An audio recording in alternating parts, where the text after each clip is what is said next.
guys, welcome back to another video. Now obviously many of y'all out there who are especially Indians would have applied for the youth mobility scheme over the last week between the 25th to the 27th of July. Now for those of y'all who have your applications in there, well, fingers crossed, hopefully you are selected in it. But if you are selected, do you know what is the cost that you are looking at? Whether it is cost for the visa, the IHS, and even other things. Say for example, you need to come to the UK, there are accommodation costs, there are flight tickets, and all of those things. You need to be aware about all of these costs, guys, because if you start right now, you might make it in good time to sort of balance these costs out for yourself when you actually come into the UK.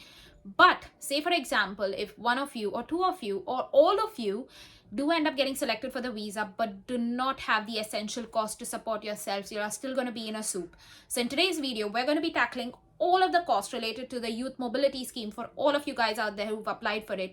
We're not only going to be discussing costs and money, but we're also going to be discussing some important key bits about what it is that you need to do in order to find jobs in the UK as soon as you start getting your visa process started. So if you are interested in this video, do not forget to watch it all the way to the end. But for those of you who haven't already followed me on Instagram, do follow me. My handle is Physiotherapy in UK, where I discuss all of these details on a day-to-day basis with all of my people on there. Okay, so first things first, when are you going to get the result of the ballot system? Now, as many of y'all know, obviously the ballot system is based on a lucky draw. So there are going to be very few of you who are going to be selected from the lucky draw from the ballot system to be eligible to make your applications to come to the UK. So this result is going to be given to you within 1 to 2 weeks time. So in the next 1 to 2 weeks, if you are lucky enough to be selected in the ballot scheme, you will be given an email which says that you have been the lucky person, you've been selected, and you will be given an invitation to apply for the UK visa. Now guys, remember, this is an invitation to apply for the UK visa. This is not the UK visa itself. Now, like we were speaking about the invitation to apply, what you need to remember is that you will be allowed to make these applications for UK visas within a particular deadline. And the deadline is 30 days since the invitation has been issued. Now, please keep this in mind. If you make an application within the 30 days and provided that you meet all of the requirements for the visa, submit all of the right documents, your chances of actually landing that visa and coming to the UK is going to be really high and it's going to be really positive. But say, for example, you make an application after the 30 days dead mark, then you will have a very high probability of not getting the UK visa and your UK visa might be rejected. So please keep this in mind, guys, before you think about making that visa application, and keep that in mind about that your deadline is 30 days. Now, the second biggest criteria with being eligible to apply for this visa is having £2530 into your bank account for 28 days. Now again, I know there are many of y'all out there who might be in a financial crunch and they'd be like, Nikita, can I just put this money in and say, take some of it out and then put this money in again? And the answer is no. So today's date is the 28th of July. And if you are in the process of making your youth mobility visa, what I would recommend is put in your money either today or tomorrow or in the next 1 week. Because the idea is that you should have this amount of money, that is £2530 in your bank account for over a period of 28 days. Do not touch that money, do not remove or add any money in. You just need to have this money in your bank account for 28 days so that on the 29th day, when you remove a bank statement, it shows that you've held £2530 in your bank account. Now, again, why am I recommending for you to have this amount of money in your bank account right now or within the next 1 week? The answer is very simple, guys. So for example, if you get your email response from the UK Home Office saying that you are eligible to apply for this visa and you put in your money that day, remember, you will only have a 30-day period for you to make your visa application. Now, obviously, there are going to be several other criteria that you need to tackle before you make your visa. And also remember that the visa form itself is very long and tedious, and you don't want to leave that until the end. So for example, if you put in your money the day you get that invitation letter, you will have to wait for 28 days, and on the 29th day or the 30th day you would have to make that visa application, which is too much of stress. It is too much of a close call for any of y'all. So I would recommend that if you are somebody who's really keen on this visa, do make that bank account deposit within today or within the next 1 week, so that if by all of the good luck and by all of the God's grace you get selected for this visa, you will have the money in your account to show when you make your visa applications without any stress, without any worry. Now, I know that there are going to be another two massive doubts whenever you think about this sort of financial situation of applying for the visas. One of the first major doubts that I obviously have, which many people ask, is, Nikita, what if this money is in my parents' account? Am I allowed to show it? And the answer is no. So if the money is in your parents' account, you are not allowed to show it for this particular visa. So keep that in mind, guys. All of this money needs to be in an account which is under your name, because you are going to be the person, or you're going to be the primary applicant for this visa. Now, the second question that I know will obviously be in many people's mind is, Nikita, what if I have this money stored in a fixed deposit or in mutual funds? And the answer is, again, that's not going to be helpful for any of you, because you need this money in liquid form. Now, it doesn't matter whether it's in a savings account or a current account. You need to make sure that you have this money within an account for yourself in liquid form, so that it means that you can easily access this money should the need arise. So the 2 points that I want to summarize about your financial situation when applying for this visa is, you need to have £2,530 in a bank account which is under your name, and secondly, it needs to be in liquid form, so it can be in a savings account or a current account. Now remember that the UK government is not going to be taking this money away from you. You do not have to pay this money to the Home Office or to any person in the UK. This money is just your survival money. For example, if you end up coming to the UK, you will have some costs for yourself. So this money is just as a cushion or a buffer for you in order to survive in the UK when you first land here. Now, once you've sorted yourself, your financial situation, if you are eligible to apply for the visa and you are issued this invitation letter, which is golden, you will have to figure out 2 more documents in order for your visa application. The first one is your police clearance certificate. Now, your police clearance certificate will have to be issued from a local police authority wherever you live. This again looks very different, I think, based on the states that you are in, or you can do it through a central sort of application. I would recommend that you definitely do some research on how you can get your police clearance certificates. They are not very difficult to get, and it usually takes about 500 rupees. However, if you need to pay your local policeman or your local police station a bit more extra money to get it quicker, that might be something that you mightn't look into. However, like I said, it's usually a reasonable charge of 500 rupees when you are making that application.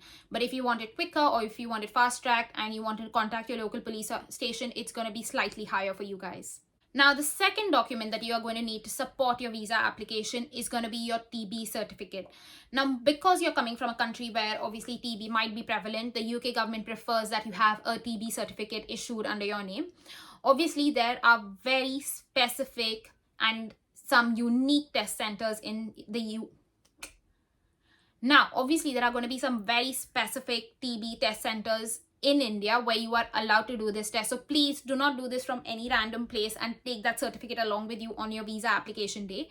What I would recommend is going to the specified unique TB center and getting the certificate from them. Now, again, it's a fairly easy process and it should not cause you too much stress. I will leave the link for the certified TB centers in the description box below. So if any of you have these concerns, do not forget that you can sort of check that.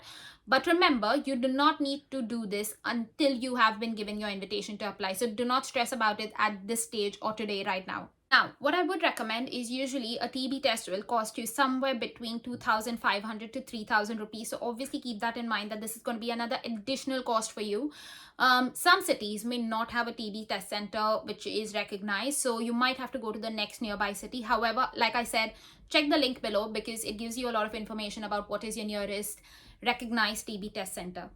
Just before we move ahead in this video, I just wanted to say that if any of y'all out there are healthcare professionals and if y'all do get selected for the visa, or if y'all are in the process of coming to the UK and trying to apply for healthcare jobs in the UK, if you are struggling with that, if you are struggling with your HCPC application, or if you are confused about how do you answer interviews in the UK, please do not forget to book a one-to-one session with me where we will go through all of this information, and this will help you to possibly land a job more quicker than what you already are doing. So if you are struggling with anything, please do not forget to book a one-to-one session with me, guys, because we will go through all of that information with you in a secure time. Now, let's come down to another important point that this video needs to tackle, which is the total cost for visa and what is the processing time. Now, again, I know many of y'all out there would say, Nikita, can I do this through an agent? Should I get an agent to apply for my visa? And the answer is no. There are a lot of scams and a lot of frauds going on about landing a visa or trying to get a visa application done through these agents who will basically just steal all of your hard-earned money. So I would recommend that visa process is fairly easy and streamlined, and you can do it by yourself. So please do not pay anybody to get the visa process done, guys. So coming down to the steps of making your visa application, the first thing that you need to do is go on the Government of UK website and you will find the visa form. You need to start filling out the visa form, which is the second step. You need to be sure that you are adding all of the right details in your visa application, because this is a time where the Home Office will actually go and cross-verify all of these details. So make sure you fill your form with all honesty and with all of the right details. Have someone overlooking your shoulder, so maybe someone who will look through the form for you and make sure that all of your details are right. Once you have filled the form, the next thing that they will ask you to do is pay the IHS fee. So the IHS stands for Immigration Health Surcharge. Now this is basically an insurance, so it's an healthcare insurance for yourself. So typically you would have heard people saying that, oh, healthcare in the UK is free. Well, the answer is it's not really free, because what is happening is that they are taking money from you when you make your visa application, so that if you come into the UK and fall ill, you are covered by their healthcare system. So technically you are paying for the healthcare, which is potentially free in the UK. So the IHS fees at the minute is $470 per year, but because this will be a 2-year visa, you will obviously have to pay double of this amount, which nearly stands at £940 at the minute. So remember, for your 2-year visa under the Youth Mobility Scheme, you will have to pay £940 as your IHS fees. Now, the next payment that they will ask you for is your visa fee. So the visa fee now stands at £259 for the entirety of 2 years. So remember guys, this is the 2 fees that you are looking for when you make your visa application after you've been given your invitation to apply. Now again, I know some of you all will say, Nikita, what if I get rejected by the Home Office during my visa application? Say for example, there's been some error, my financial requirements were not at par. What if my visa gets rejected? So in that scenario, if your visa gets rejected, you will not be reimbursed your visa fee. However, you will be reimbursed your IHS fees. So the £940, which is nearly up to a lakh, should be refunded to you. However, the £259 that you would have submitted would not be refunded back to you. Another situation that I know arises in people's minds is, Nikita, I've made my visa application, I've submitted all of the fees now, and I've sort of got my visa, but what if I do not want to go to the UK? What if I just want to continue staying in India? And the answer is, in that case, you will not be refunded anything. So you will not be refunded your visa application costs of £259, and you won't be refunded your IHS costs of nearly £940. So please think about this, especially before you decide to come to the UK, because this can be a really financially stressful situation for you, and you want to be confident about it before you decide to move into the UK and before you start paying the costs associated with this visa. The next step that you need to look at is obviously booking an appointment at the VFS Global office. So now at the VFS Global office, what they're going to do is they're basically going to take thumb impressions and your biometrics for your eyes in order to use them for the processing for your visa. Now, obviously, the cost for this somewhere varies between 3,000 rupees to 4,000 rupees. I'm not sure what the current cost is at the minute. However, this is sort of a standard fee. However, if you are going in for a premium service and would like your visa to be fast-tracked or the process to be done within a day or two, the cost for this will look slightly higher. But the regular sort of standard fee is nearly 3,000 to 4,000 pounds. Now, the second thing that obviously you need to do while you are at the VFS office is to scan your documents. So all of the documents that you require for the visa can be scanned.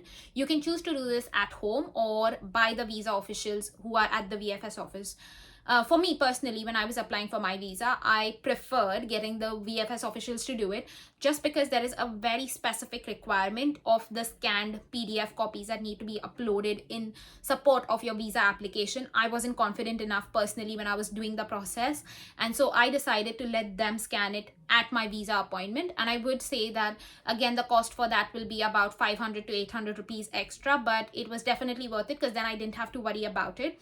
And the other sort of thing is that when you are at the VFS office, it is also recommended, I would recommend it personally, to get a SMS sort of system set up for you, so that every sort of stage in your visa process will be updated to you via the SMS system. So again, that sort of costs about 100 rupees or so, but definitely get that, guys, just so that you are reassured about your visa process moving forward in a streamlined way. So now let's come down to calculating the total cost. So just in terms of total cost, what you need to have in your bank account is approximately 2,70,000 rupees. Now this is because the current rate of pounds to rupees conversion is nearly at 105. However, if it goes slightly higher in the next few weeks or on the day when you're making your visa application, you just want to cover yourself.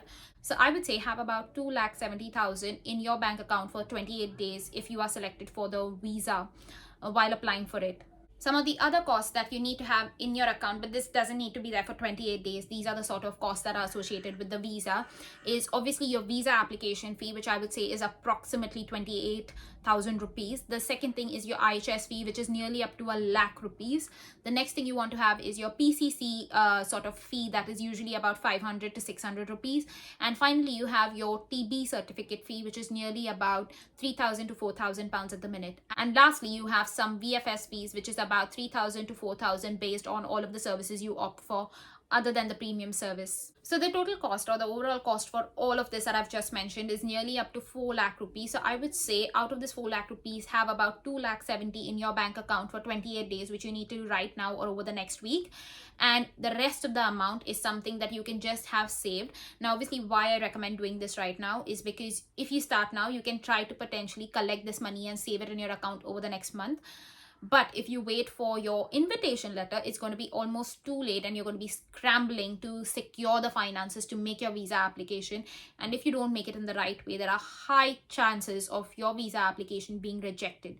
So keep this in mind before you start your visa application. So start your process to gather your financial funds today. Now, before we move into the final bits of this detailed video about what are some of the additional costs that you're going to be looking at, let's just tackle what are the benefits of this visa. So one of the major benefits about this visa is that it allows you to legally reside in the UK for up to 2 years, and it is up to you whether you decide to obviously study or work in the UK. The second biggest benefit is, like I said, it really helps you when you are looking at making job applications in the UK. So say, for example, you are making job applications in the UK, you do not need to be worried about sponsorship because you are allowed to legally stay and work in the UK as a part of this visa for up to 2 years. So you can apply for jobs which do not offer sponsorship, and trust me, that gives you a big advantage as compared to people who are in the UK. So say, for example, dependents or students or maybe other professionals who are looking to change their jobs on their work visa because they need sponsorship to be in the UK, whereas you do not need a sponsorship to live or work in the UK. So now finally, coming down to the most important question, which is costs related to you living in the UK. Now, like I've explained before in several videos, the costs of living in the UK are really high at the minute, and it really looks hard for you to manage your costs in the UK. So say, for example, if you are living in London, the average cost that I would say you need to have is about 1.5 lakhs just to sustain yourself. So that's food, rent, groceries, all of the other sort of travel expenses associated with it that you need to be prepared for. Now, obviously, I am quoting figures a bit on the higher side, and you may not end up using 1.5 lakhs to live in London every single month. However, the reason I'm saying this amount is so that you be prepared for it in the worst case scenario that you do not find a reasonable accommodation which is cheap or budget friendly.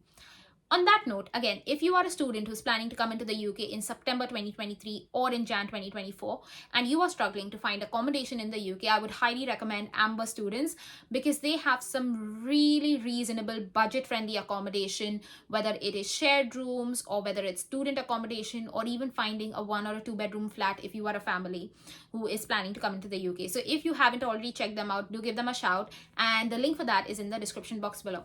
But coming down to the second most important point when it comes to living in the UK is figuring out which city you want to live in. Now, I know a lot of people out there are going to be like, oh, Nikita, I'm just going to go and live in London and that's where I'm going to live because I really like this metropolitan culture and it's really happening and I want the overall living abroad experience in London. And the approach that I might have to this person is, I don't think that's the best thing for you. Now, the reason for that is I would recommend you need to start doing your job search while you are in India. Why? The easiest answer is that all of the job portals are now online, whether you are in healthcare, IT, finance, or any other stream. All of the job applications can be made online. So please start making your job applications while you are in India because it doesn't matter whether you have the youth mobility visa. It doesn't give you special preference in landing a job. All it means is that you do not need a sponsored employer to work in the UK. Also, if you make the mistake of coming into the UK and living over here and then trying to find a job, remember there are already people over here who are trying to find a job, whether they are students, they are dependents, or they are people who are trying to get their work visa. There are already people who are over here who are trying to secure a job, and you will just be lumped in along with that, and it's just going to add to your stress. Because like I said, for example, in London, it's going to cost you nearly about 1.5 lakhs every month, because like I said, it's going to take you nearly 1.5 lakhs every month in London to just maintain survival level standards for yourself. And that's just going to mean it's going to be 3 lakhs, it's going to be 4.5 lakhs over the next 2 or 3 months once you've come into the UK and lived in London. So instead of all of this sort of tension, I would say try and secure yourself a job while you are in India, or better yet, before you come into the UK. Now, that brings us to the second point, which is in terms of finding accommodation. Like I said, try to find it in a city where you've already landed a job. But for example, do not be restricted to only the bigger cities like London. Because remember, the cost of living in London is also higher, like I said, nearly 1.5 lakhs. Whereas if you choose a smaller city, whether it's Coventry, Cardiff, Leeds, maybe Manchester, or maybe even some of the other smaller cities such as Oxford, your cost of living reasonably drops. So I would say it would be nearly about 1 lakh or slightly lesser than 1 lakh even for you in terms of monthly costs. Again, if you're looking more at sort of Scotland, your costs would be again nearly around 1 lakh to 1.10 based on your lifestyle. So again, I would highly recommend that do not target jobs only in the bigger cities. Try and look for jobs across a widespread geographical area, just to improve your chances, but also to reduce your cost of living. I hope you found this video useful, guys, and if you did, do not forget to like this video so that it can be shared to other people who are definitely looking for such content. But that's it for today, so take care, guys. Bye.